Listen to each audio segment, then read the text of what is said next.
Bir bor ekan, bir yo'q ekan deyish oson, lekin o'zbek o'g'loni bo'la turib Koreyada yashash oson emas ekan. Demak, bugun sizlar bilan efirda Bek, hozir sizlarga kuniga 12 soatlik soqqali ishim va nega shayton menga qarab yig'lab yuborgani haqida aytib beraman. Aytgancha, videoni oxirigacha ko'rsangiz 12 soatlik ishda nech pul topganim haqida bilib olishingiz mumkin. Bugun 7 soatlik figurali uyqudan keyin ishga otlandim.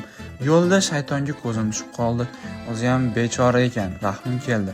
Aytishicha, hozir u ham ishsiz. Odamlar shunaqa ishlayapti ekanki, hatto unga ham ish qoldirishmayapti. Men oshxonada full time ishlayman. Ishimni mana shunaqa kimbap rollerchalarini o'rab chiqish bilan boshlayman. O'zi bu kimbapmi yoki sushimi? Bilganlar izohda yozib ketinglar. Bu ishga kirganimdan beri ko'p narsali bo'ldim. Belda diskoteka, oyoqda vals, boshda jahon urushi. Lekin eng dahshati bu wasabi. Har 3 kunda wasabi tayyorlayman. Uni tayyorlayotib Azroil bilan salom alik qilib kelishga ham ulguraman. Bir hidlasangiz burningizdan antifriz oqib ketadi. Koreyada talaba bo'lib ishlash bu xuddi ikki qo'lda tarvuz ko'tarib olib tishing bilan vagon tortishga o'xshaydi. Gulday umrimni miskalmashtiryapman derdim-u, lekin kuniga 8000 so'm topganingizdan keyin menimcha siz ham bu ishlagan bo'lardingiz yoki yo'qmi?